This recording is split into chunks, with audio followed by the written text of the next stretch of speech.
Thank you for choosing our session today. Just a little introduction. My name is Naomi Pollock. I'm the Manager of Student Employer Relations in MATC's Career Hub. And we'll be highlighting one of our programs that is coordinated through our Career Hub, which is really a group of untapped talent that we'll be talking about today called our Uniquely Abled Academy.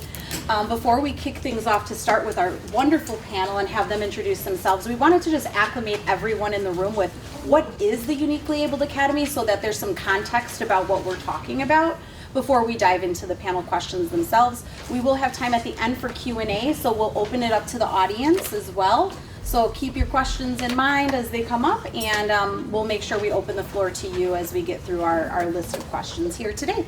So do you want to kick it over to the video?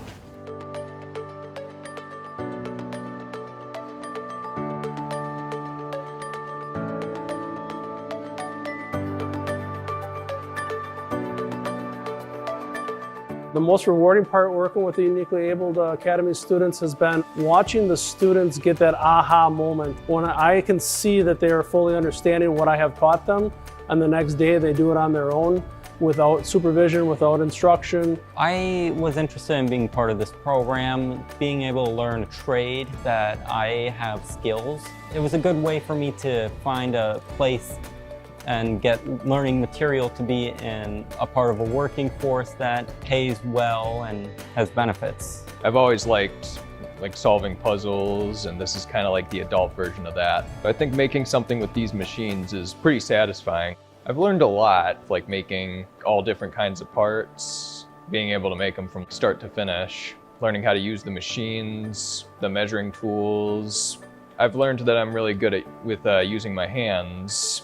I definitely feel better with continuing my education. Where I live is near more like an industrial complex, so there's like a lot of companies around there that are looking for like machinists in general. That's actually a good part of when I was joining the program, was actually realizing how many companies are out there nearby. It's been nice to have a bit of a challenge, and when you're making a part or whatever, it's always like a little puzzle. You got to figure out how you're gonna do each little step. And then there's always that nice reward of having a nice finished part that looks great. The rewarding part is to see the students having a smile on their face when you tell them great job or hey, you aced this. It goes a long way for their confidence builder, and it helps me as an instructor know that I'm achieving what I set out to do. So the students at MATC through this program, if they join our company in any way, they start on a pathway of custom manufacturing, taking raw stock of material, such as this bar of stainless, and turning it into an actual spigot for, say, the food industry. And we're gonna tether somebody to a senior machinist that they would then have, to bounce ideas off of, understand, learn, set up techniques, the programming, the actual machine itself. Anybody that comes through the doors, we make sure that they understand what has to be done, and then we continue the resources so that they can grow themselves. I feel like I'm happy. It was nice to have this program. It was very quick. I'm having classes every day, pretty much on a work schedule. I don't have to worry about not being able to fit in all these classes. It was fit in for me. This program gives me more time to actually get the education I need for my career much quicker than just enrolling as a normal student would. I really enjoy it. It's really fun, and I hope that a lot of other people decide to come here to this program too. The Uniquely Abled Academy lives at MATC. It was a program that was modeled after the Uniquely Abled Project out of California. That project was created to help individuals find meaningful employment who are on the autism spectrum with level 1 support needs. And so the individual who started the Uniquely Abled Project actually had 2 children himself who were on the spectrum, and he realized that they had unique abilities that they could bring to the workforce and make a meaningful impact. And he really honed in on what were some of those abilities and how did they tie to the world of work. And what he saw is that machining was an area, CNC machining was an area where the skill sets of individuals that were uniquely able to really tied well to this career path. And so with that, he designed the project and then has since had several schools throughout the country start a uniquely abled academy themselves, and MATC is one of those. Some details on the program: it is a cohort-based model, so we recruit the group in cohorts that start in the fall. They move through the programs together. They have wonderful support staff that you will meet today on the panel, wonderful employers that have come in since the inception of this program to support, to provide industry knowledge, and to essentially help those students get career ready and hire those students after they complete the year-long program. It is a one-year program, 2 semesters, and we are on our 3rd cohort of the program. So I think that gives enough context for us to dive into our panel today. So thank you for being nimble with us as we didn't have that video to share. We're going to start off with some introductions of those we have. I've already introduced myself, so I'm going to turn it over to Goldhmong to introduce herself as a panelist today. Hello everyone, my name is Goldhmong Vang and I coordinate the Uniquely Abled Academy at MATC. So hello, thanks for coming. Excellent. Next we have Sara Chang. Hi everyone, my name is Sara Chang. I am a talent generalist, but I'm a recruiter at Harley-Davidson, and I've been with HG for about 3 years now. I'm going to stay seated. So my name is Peter Rathmann, President, CEO, owner of a company called Allis Manufacturing. We're in West Allis. It's a job shop. Been there about 7 years. Okay, various backgrounds, but have been in the manufacturing space for a while, and been involved with this since inception, essentially. Excellent. So I have the first question here for our panel. What are the needs that the Uniquely Abled Academy is addressing, both from a student and a workforce perspective? So I will ask this of each of our panelists today. So I work mostly with the students. So from a student perspective, this is really addressing the support needs of our students who are on this spectrum. So the way they learn, the way our classes are set up, the accommodations that are needed in order for them to be successful, this program is really addressing those needs. We are constantly shifting the way we work our curriculum, the way our instructors are giving information. So we're constantly shifting and making it work to support our students, because that is ultimately our goal. Excellent. What about from a workforce perspective? Yeah, so at Harley, we always are looking for CNC machinists. So it's a workforce, it's a skill set that has been, going out of, they call it style, but like we are still hiring, we still need machinists, right? So still continuously looking for people in this area. So we are really tapping into, other skill sets. A lot of students now we'll get to it later, but are not seeing machining as a, place that they want to go study in, right? But, so we're opening up a pool, basically. I'm hoping to tap into other areas and skills that we have not come across before. It's going well. Real quick sidebar. So how many of you are connected to somebody on the spectrum, autism, Asperger's, family member, employees? Okay, all right, good. So this program is essentially a net new pipeline of skilled talent. Okay, skills gap, labor gap everywhere, military, government, banking, you name it. Okay, so this has addressed an acute need specifically in the machining space for the private sector. From the student perspective, listen, after the K-12 system, it's sink or swim for these kids. Okay, this has given a pathway to now 21st kid that has signed up to a sustainable career. I have one of them from the 2nd cohort, and it's just brilliant. So when you're looking at the state apprentice program that we all know, tool and die and CNC setup, okay, there's 7 people total in the entire state program right now. Okay, Goldhmong and her program are on the 21st individual coming out with just as good as skills. All right, so when you're talking about, oh, this is just another startup, it is, okay, but it is a net new, innovative, entrepreneurial program out of California that they were the 2nd people in the nation to bring on and drive. Okay, so I mean you've got this pipeline now for individuals, when we as employers are fighting this part of society that doesn't think they even have to work, and now you've got this group of individuals that wants to be part of a team and is capable of it and is told they don't belong, what battle do you think I'm going to fight? Okay, and that's why I'm here, and you're going to hear it passionate from me, because I've got a kid on the spectrum, and she's now full-time employed at Waukesha Electric, and in this space, I've inherited 2 guys with my shop, and then we just hired one of Goldhmong's graduates 2 months ago, 3 months ago. So, you know, so you've got this, just, it's new, right? You can't fail at it because it's never been done before, whereas this traditional state program, they did no recruiting, nothing the last 2 years, and they're barely putting out anybody into it. So, I mean, if you're looking for a career, very left brain, very logical, very literal, right? Beautiful. You've got a pipeline for somebody that you know now. And then if you're an employer, listen, you've got a whole pipeline you've never even thought about. Yeah. And Peter, I appreciate you bringing that to light. And we'll hold questions to the end just so we get through some that were submitted today.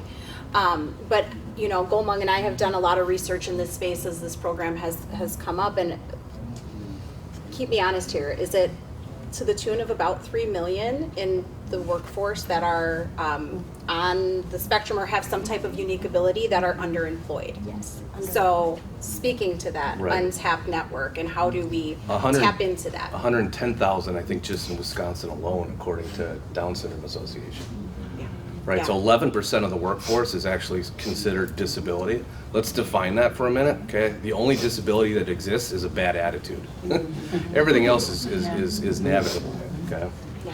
And you'll hear us say unique ability because that's really what it is. It's that it's using someone's talents and putting them into that career path that puts those talents to work. So next question, and really this is going to be aimed at you, Goldhmong, as you coordinate this program at MATC.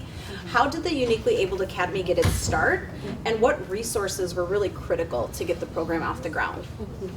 It started off by really looking at what was needed out there in the workforce. Like, what were the demands of the workforce? What were the labor demands? Where were the job shortages? And a lot of it in Wisconsin, we have a lot of industrial jobs, manufacturing jobs, and so looking at that, and then looking at what populations are underemployed and who do we support the most, right? And how do we support them? And so we came across this program, the Uniquely Abled Project, got connected with them in California, and started working with the consultants to really bring the program here at MATC. A lot of support was needed to get this program started. We needed full institutional support. So we needed all of our deans, our president, everybody involved. I like to talk about this program as like a collaborative program of many different parts and pieces and departments at MATC. So we have our student accommodations team really supporting us and helping us modify the curriculum to support our students. We have our MCT pathway deans and associate deans and instructors who are invested and willing to support our program and willing to go through a lot of the intense training to support our students on the spectrum. We have our career hub who's really helping the career readiness piece of it and helping us give that well-rounded career readiness training to our students. And then we have our employer partners who are giving us the industry insight on what are valuable skills that are needed, how do we support our students, and really being role models to other businesses out there to show, hey, it can be done, and these are the things that we're doing to support our students. So a lot of critical support all around.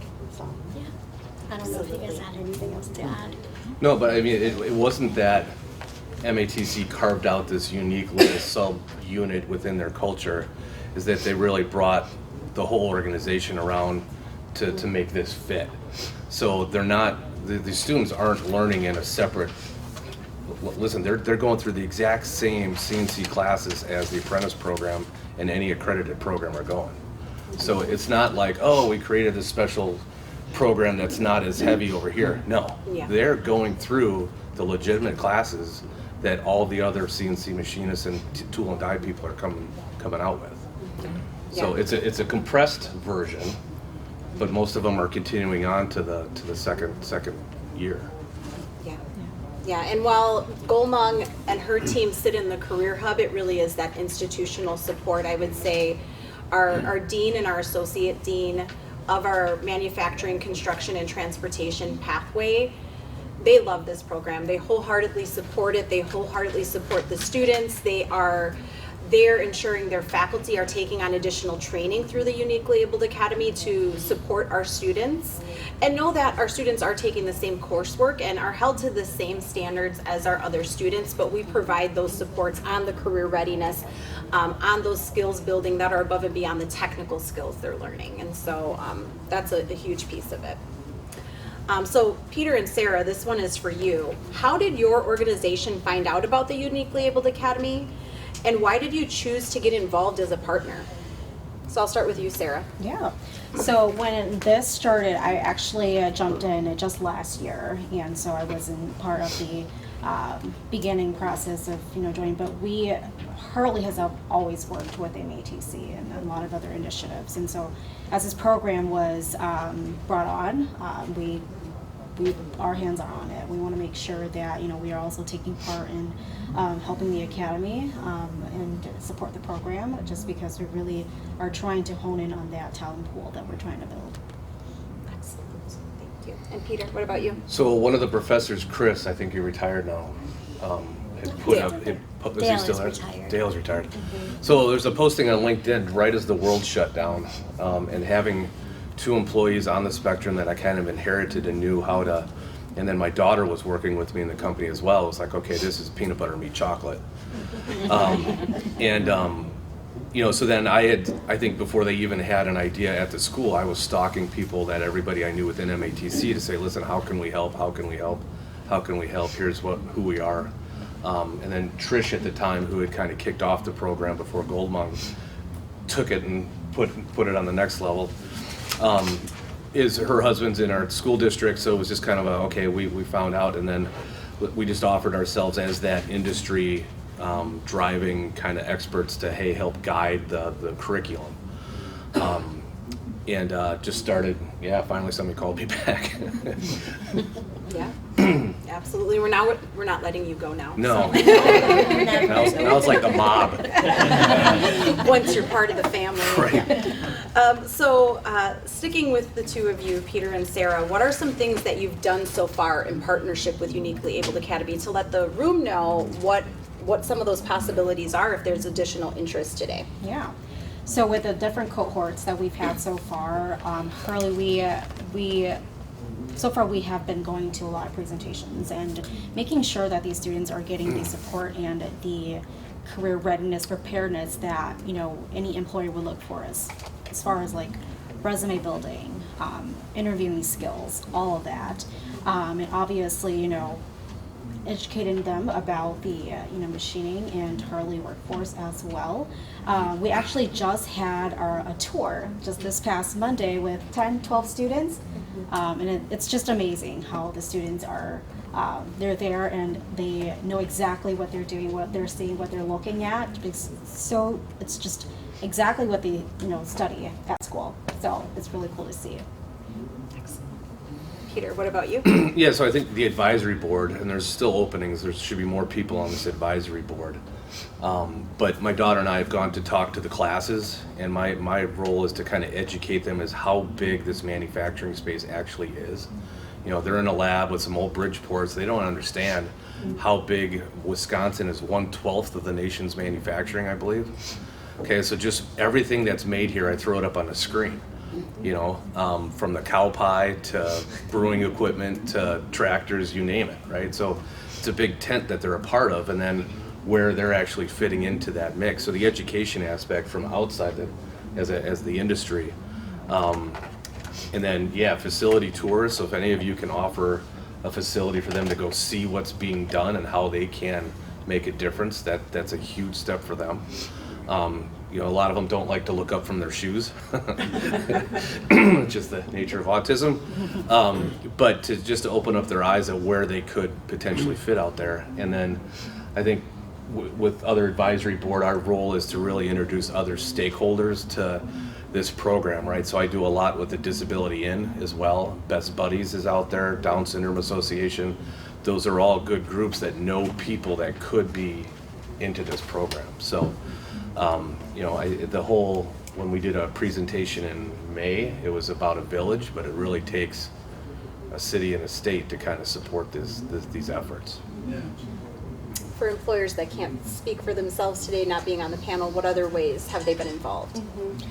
So yes, of course they've opened their doors for our students to go and visit, but also they do, once our students graduate, especially when they know they've been in our program, they really inform us and help them through the application process, bring them in for tours. We've had a number of students come to Harley-Davidson to do another tour, because our tour, it's really quick and we only see like a small percentage Very of it. loud. And so, when our students are interested and they apply, like they go and take a more detailed tour. So it's really a nice transition over to our employer partners. So we have a number of them that are supportive of our program, and when they see UAA uniquely abled, they're like, this is a quality candidate, let's just work with them. So it's great.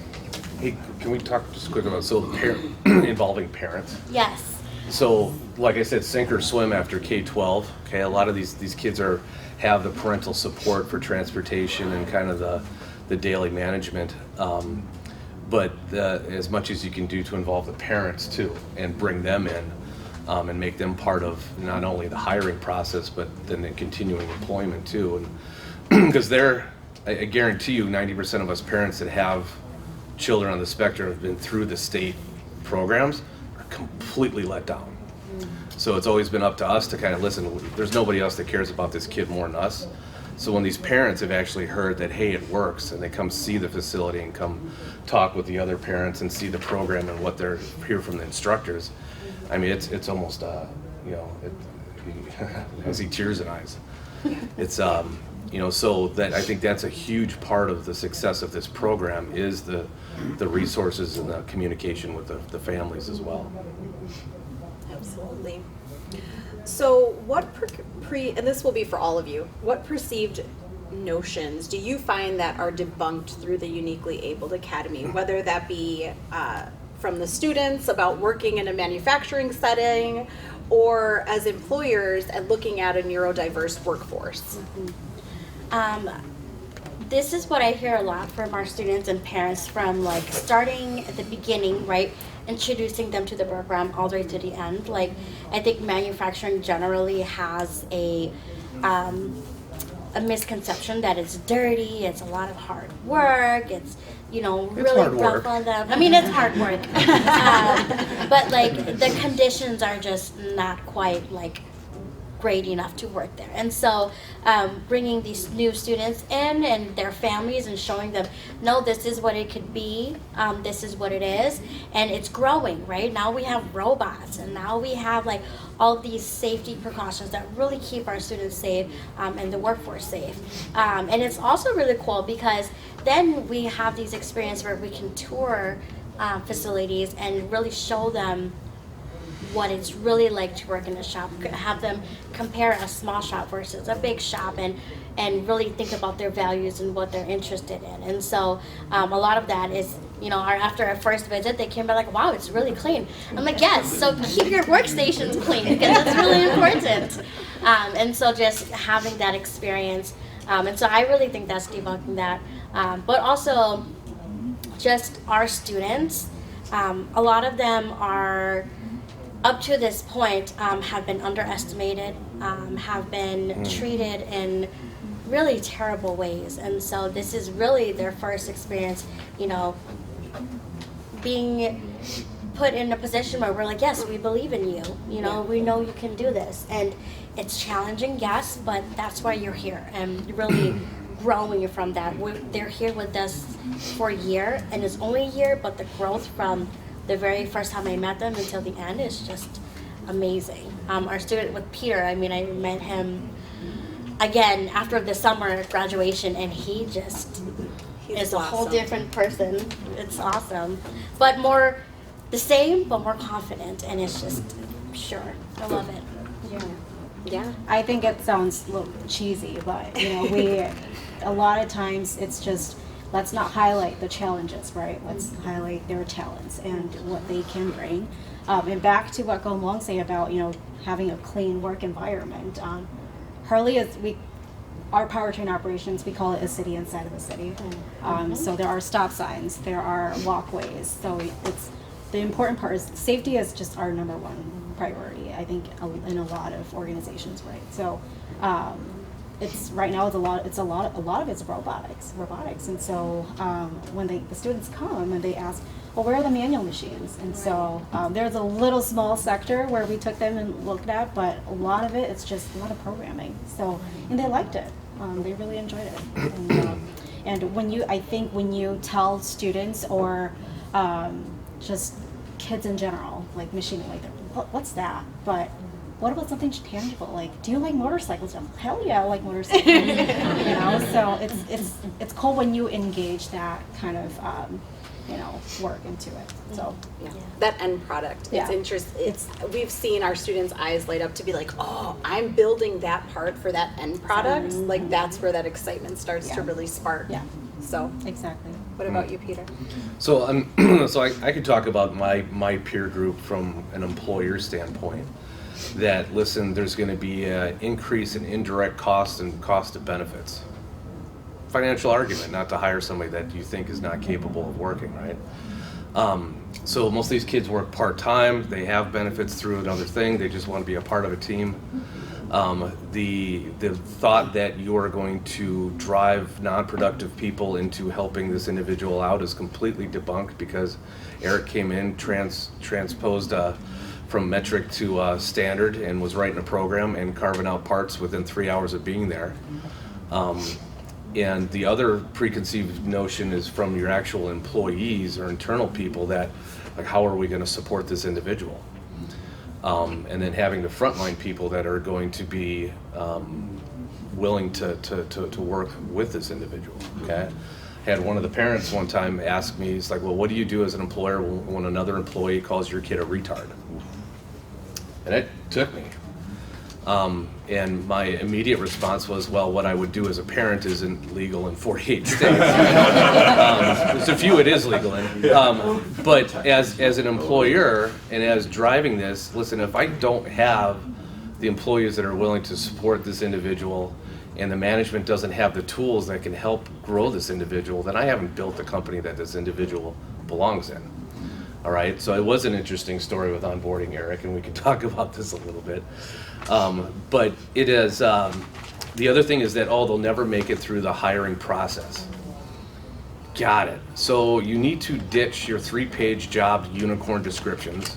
You need to ditch the 27-step HR policies that you have, because you have somebody that can show up on time, wants to work, and is capable and wants to do more than you will make that fit as an employer if you find that individual.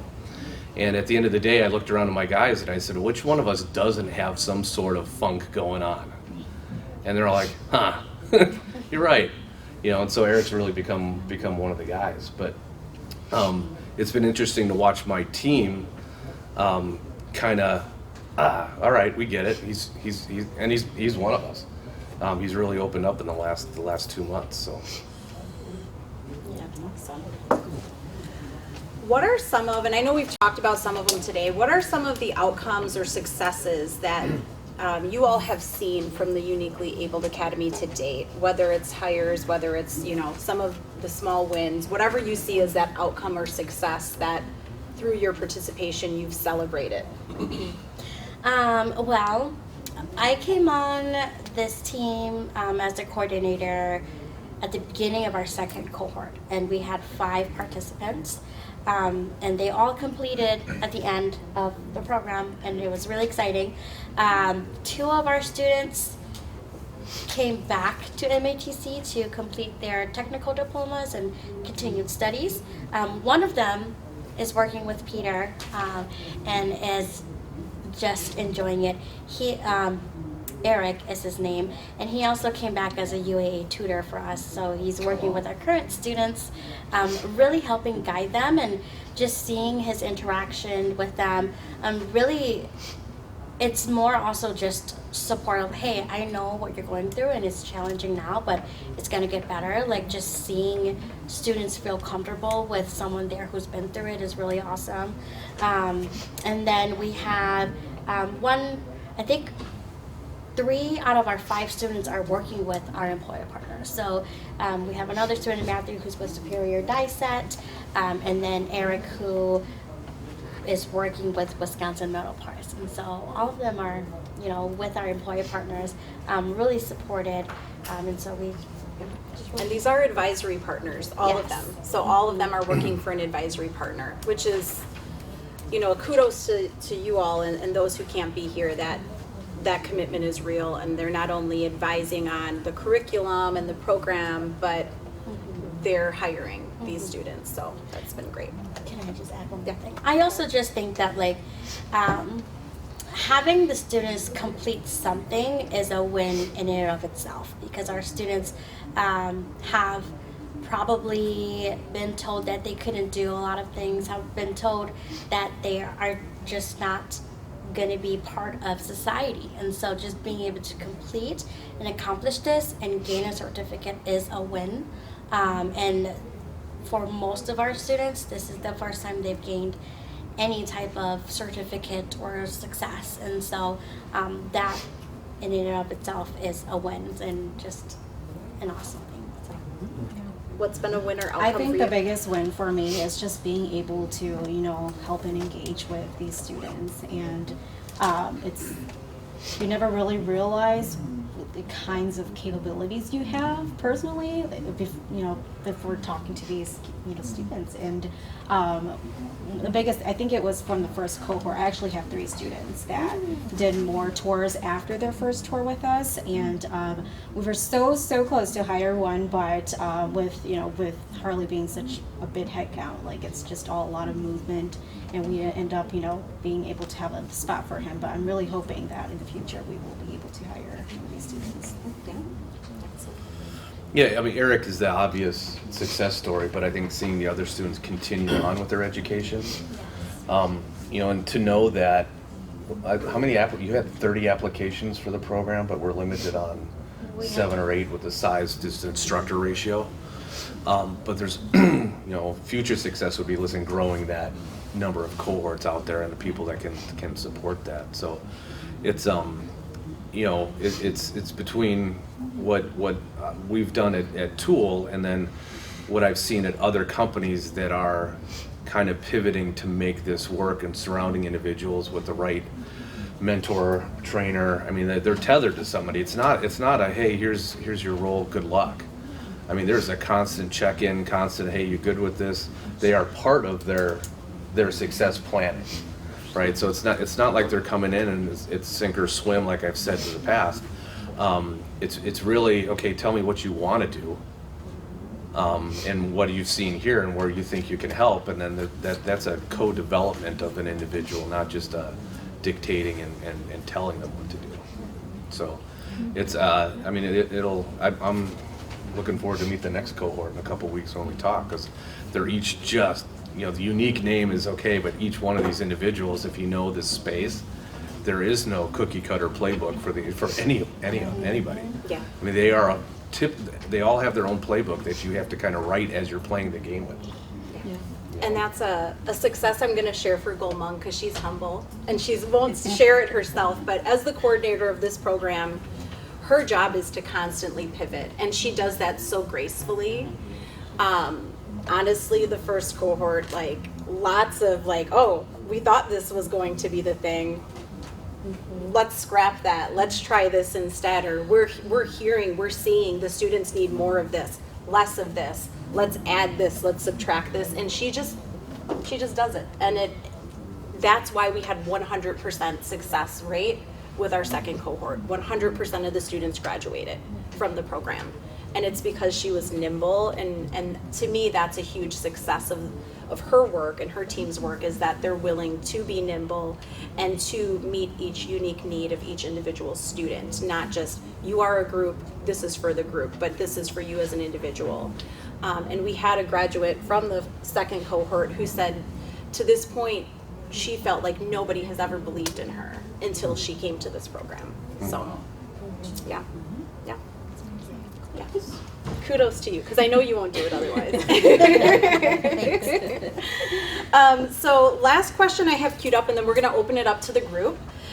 Is there room for other employers or community organizations to get involved? And if so, how would they go about doing that, Goldhmong? Yes, of course. There's always room. We're always looking for ways to connect and collaborate, because what makes this program successful is connecting with other organizations that are doing similar, working with similar populations. And so always open how to get involved.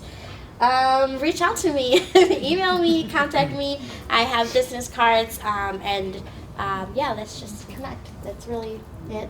She has a ton of business cards out at the table, the MATC table in the lobby. We will be there after this session, so please come see us. And with that, any parting thoughts, employer partners, before we open it to the floor? Not so much for me. No, I'm just saying, if you know anybody that is interested in this space, both from helping support it or partaking as a student, there's plenty of room at the table. And then if you're looking for other resources, Goldhmong has them. I have an article on LinkedIn about kind of a playbook on how to integrate these students into success.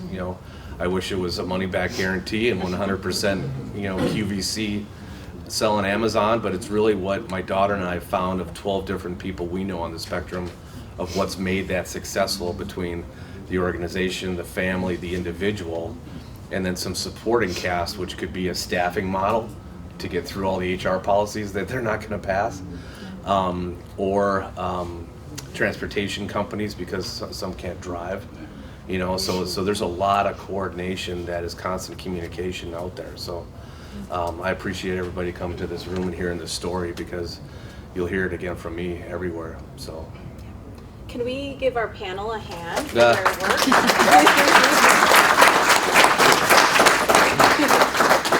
And with that, if we don't have mics, so project yourself, stand up, and if you could share your name and your question when you stand. My name is Matt Yeager. First off, I want to say I recognize the heart that you guys all have in this, and I appreciate it. The question that I have is, do you have intent to have the ability for a workshop in the future? Because not every organization has a Peter. Right. I think you're in a unique position where you're like, the peanut butter beats the chocolate with your daughter. Right. And I can see organizations that may, let's just say, live in a different time, and maybe the R word comes out or something like that, and we need help with our managers and our supervisors, and not every company is going to know how to go about that. And so they're going to be like, hey, we need someone to help us navigate this. And so I think, that an organization would have to have an ability to bring someone in to say, hey, if we're going to staff with like this, we need a tool, someone to come in and help us work through it. Is that a plan? Do you have resources for that? I know you just said that you put together kind of that model. Yep. But there was so when we presented at the Engaged Workforce Solutions in the Down Syndrome Association, put a bunch of people in the room, and it was, hey, how does this work? It would be great for there to be that next step, and a lot of that has kind of come as we're writing this playbook, as the advisory council coming up. And I've offered, and the offer's out there, that I would come in anytime to give advice. I don't, again, as unique as these individuals are and as unique as the opportunity is, I think you can hit about 80% of it, but the old Pareto principle that you can get 80% out of 20% of the effort, that extra 20%, which is really the bulk of this individual's growth, is going to take the bulk of the energy and that team around it. So, I'd love to see that. And if you hear of something, I'd love to tell me where it is. I didn't know if this is something that MATC were to look into as part of helping place the individuals in the program to help guide their success. That's been my goal, to bring other me's to the table to create those pipelines, and challenge my peer group to say, what are you waiting for? Because that's something that you just don't. Now you know.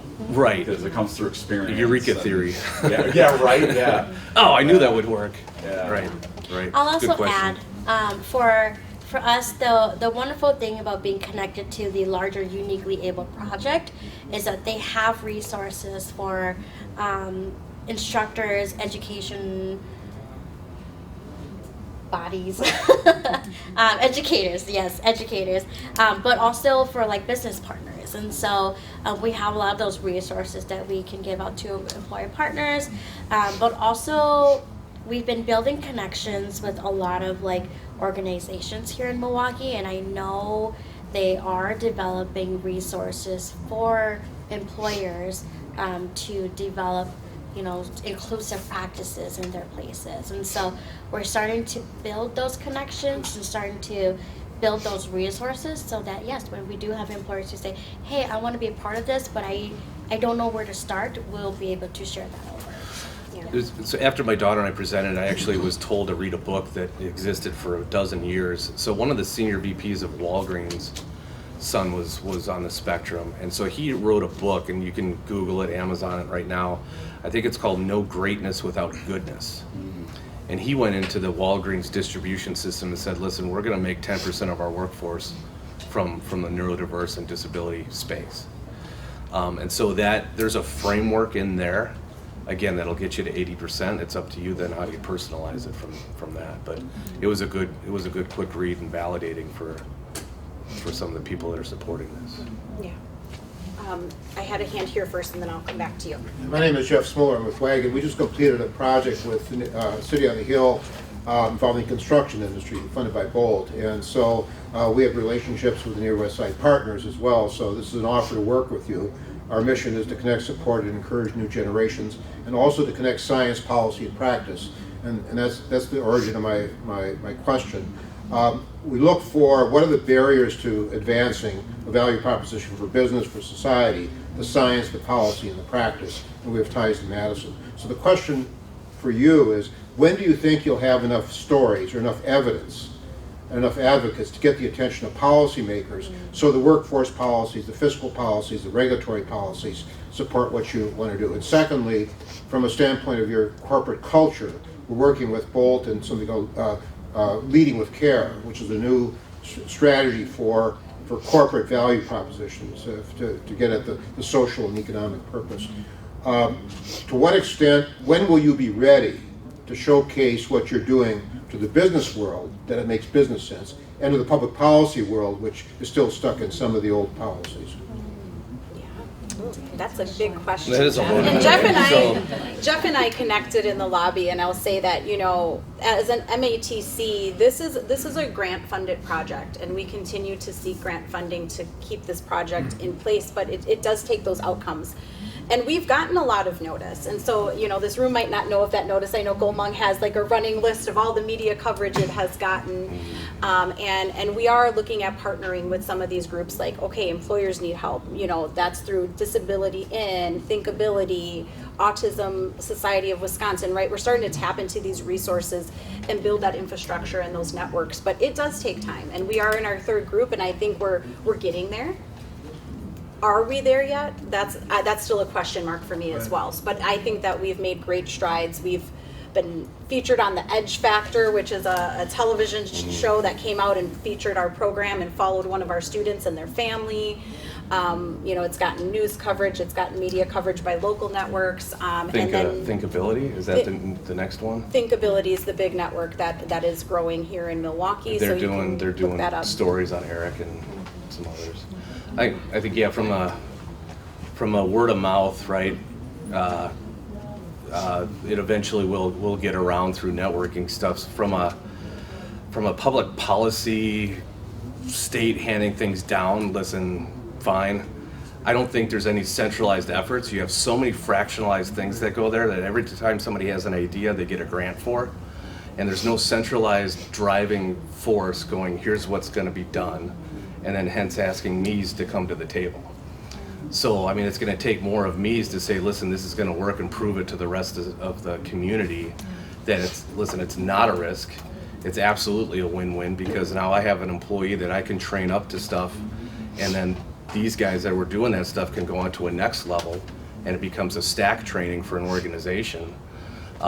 in a net new pipeline that everybody overlooks. Yeah. You know, so. And I would say, Peter, you bring a good point that as someone who's been in the employer relations space now for the last 8 years of my career, and I've been in both your 4-year institution and now 2-year, a big gap that I'm seeing is a lot of employers saying there's a need, there's a huge workforce need, we have an unfilled need, we are making commitments to DEI, we are, you know, all of these things that we're hearing circulating in the employer space. But like, Peter's putting his money where his mouth is. Like, he's like, I am committed to diversity, and that diversity equals neurodiversity, and this is how I'm going to do that. And I think that it does take a really solid commitment. And there are some, you know, building blocks along the way, but as you think about where are those gaps in your workforce, I encourage you to think about them strategically, to think about, do I really need this on my qualification section of my job description, and how do I get that workforce in a way that I haven't thought about before? So I would just put that out there too. Well, and you know, if you take the political aspect of DEI out of this, you know, thought process, listen, it's, again, if you can find somebody that can show up on time, wants to work, and wants to do more than it's expected, I don't care who you are, where you come from, what you believe in, there's a room for you on the right team. You know, and when you look at my true team, listen, we're an island of misfit toys. There's not one of us that doesn't have some sort of thing, you know, wrong with us outside the 4 walls, right? But somehow, listen, the mission, it's all focused on mission. So, you know, you can look at like my belief in the pirate code, and the pirates were actually very first diverse employee group. Okay, they were based on utility. And so as you have anybody in an organization that's adding value, if you don't recognize, you know, what seat they can fit in, yeah, you shouldn't, it's time to retire. Yeah. I had a question back here. Yep. Yes, Carol. So I just wanted to say, so I'm the Associate Dean for Manufacturing, Construction, and Transportation Programs at MATC. And while I'm not on the panel, I just wanted to chime in. As you guys are in employment scenarios where you're trying to tap into a variety of different untapped workforce pipelines, right? You're looking for talent pipeline no matter where you can get.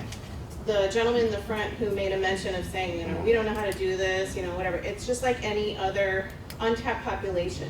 There's a certain amount of investment into understanding the population. There's a certain amount of accommodation for whatever that population might be to be able to meet their needs, whether it's transportation, whether it's someone who's formerly incarcerated, whether it's someone who doesn't look like you or speak the same language. We're all trying to access a diverse talent pipeline, right? And so this is one of the innovations I think that MATC is trying, much like you all are trying, to diversify your talent pipeline, because whether you know it or not, everyone's idea of the high school population going into college, even technical college or 4-year versus, either way, the population is declining. There's not as many workers out there that are traditional pipeline, direct from high school type talent going into any higher ed or into the workforce. So when we look at what we need to do to be able to meet the needs of a variety of people, and so MATC is much like you. You're looking for employees. We're looking at what are the student populations that are untapped, so that we can meet your needs. Because MATC is here to meet industry needs for pipeline. So this is one of the areas. Workforce Solutions does exist, so we could have some accommodations, training that could be provided as well. But just thinking about the different populations as this being one of them and a variety of others as well. It's going to take a little bit of different thinking from any employer to be able to tap into untapped workforce. So I just wanted to put that on the table as well, and I'm happy to talk to you in a network break as well. So the best thing about business is there's not a lot of net new to create. You can see success and cross-pollinate it into your own culture, okay? Hundreds of books, okay? So going back to your question about, hey, is there a workshop for people to do this? What I presented in May and I still say is, listen, go find somebody that's doing this and call them and tell them you want to do this, and I guarantee you they're going to show up to help.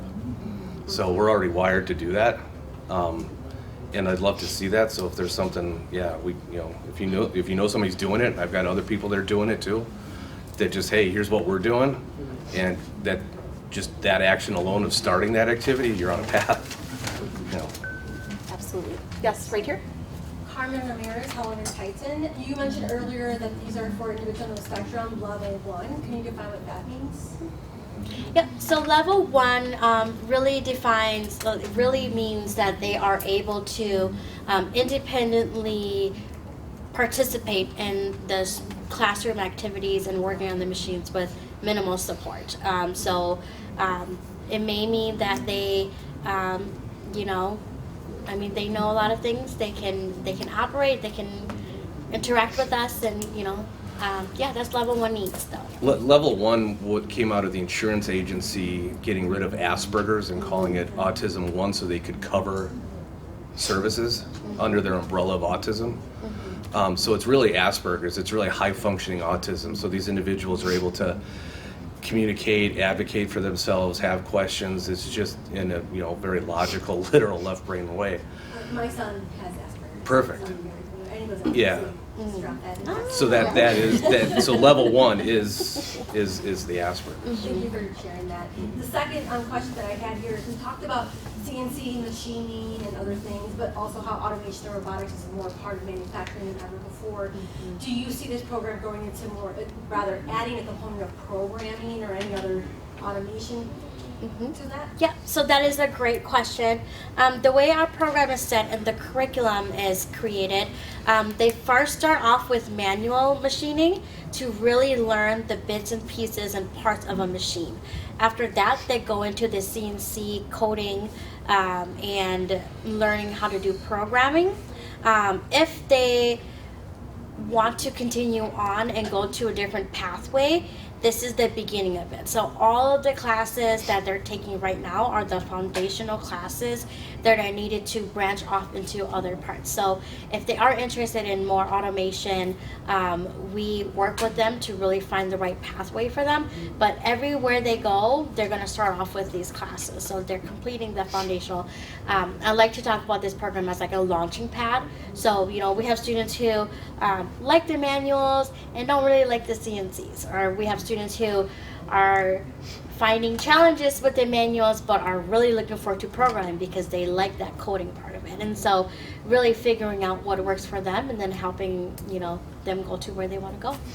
Yeah. Goldhmong, correct me if I'm wrong, but then MATC's goal would be to create similar programs in other trades. Yes. So not just the machining that this was meant for, infinite possibilities, limited resources, one being the definition of that and having the people to run it. But yeah, I think it was my understanding that the other trades as well could mimic this. 80% of it's there, right? Now you just need to find the people to teach it and the people to participate. So.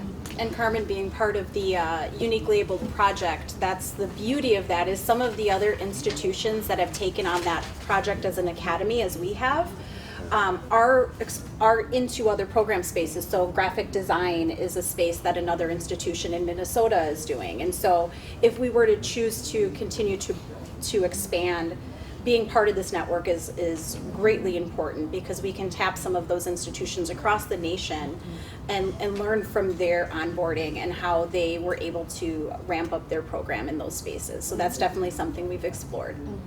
So. I would just add, and the key part to what we're doing too, and the programs we look into, are programs that require like highly skilled roles, right? Because we want our students to be employed in places where their skills are valued and they can grow and earn, more. We are really, that is our focus, and so we look at programs and career paths that require high level skills. Yes. And then we had one in back that had their hand raised. Was that you? Okay, go ahead. And then I'll Hi everybody, I'm Justin Hullitz, representing Accessibility Wisconsin and Down Syndrome Association. Thank you, panel. I saw you not too long ago at Engage.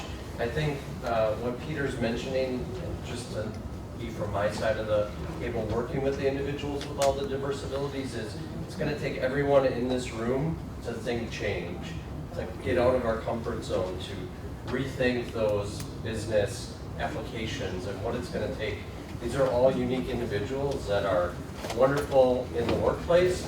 And I'm sure, Peter, you could talk about your culture and the really minimal accommodations that are needed in an untapped, unutilized resource. Because from my point of view, these young men and women, they're sitting at home watching YouTube all day. They're watching Netflix. They just want to be out gaming, working. They want to be part of the population. I know all of us at the end of the day, we'll go home and have conversations with our loved ones about all the things we did at work. That's what these young men and women want as well. They want to have that conversation at the dinner table. So I will be here. It's going to start with all of us, right? So we all have to figure out the right network, but I can be a resource, MAT can be a resource.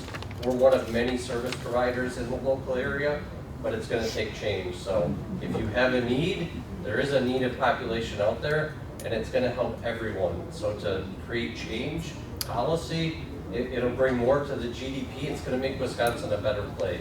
Can you talk quick to the videos that you're doing to build resources for people to see these kids in space, Yes, right? so You're in the process January, of doing that. We're going out to local manufacturers, local industries. So I'm hearing like, thank you again, you're presenting about manufacturing, but this works across all industries. It can be from as minimal entry-level job to high capability, high functioning job. And that's going to start in January, but in the next month, our marketing team is going all around the local community and really showing it. And that's going to show up on the Thinkability Wisconsin website. So please, I'm here to connect. I can drop a card. Peter is a great resource and a partner for us, as well as MATC. We're wanting to bring more awareness to these students to know that there's projects out there for them to help them in their community. So thank you. Thank you. And we'll take our last question in the front here. Yep. Kirsten Sobieski, GPS Education Partners. So we are working with many students that are on the spectrum in high school that may not finish high school, may not have that opportunity to get their high school diploma and to get a job in manufacturing or with any of our other business partners. So we appreciate that there are business partners that are willing to work with our young people. The average age of the student that is coming to the program at MATC, are they right out of high school, or are they young adult learners who maybe did not have success in high school, haven't really been doing a lot, maybe have heard of your program? So what does that look like, the age range of the students, and also how many college credits are they receiving once they complete the program? Thank you. Good question. So the age of our cohorts are a little bit of a mix, but we have some students who are right out of high school, and we have some students who have been out of high school, have had a couple of jobs, and they want to come back and do something more skilled where they can get paid more. And so it's a mix, but it's a range between like 18 and I would say like 22, 23. But we are open to really anybody who is interested in learning about manufacturing. We also have a couple students. So the really cool thing about being at MATC is also that we have dual enrollment opportunities. So we have students who are completing their senior year of high school with us too. So we have a couple of the students sprinkled in, and they're getting a lot of really cool interactions with our older students. So it's really great. What was the second part? How many college credits? How many college credits? The whole year is a total of 16 college credits. Great. And that concludes our panel. Thank you all so much for your engagement, for your attention and your questions, and I hope you found this session valuable. Thank you so much.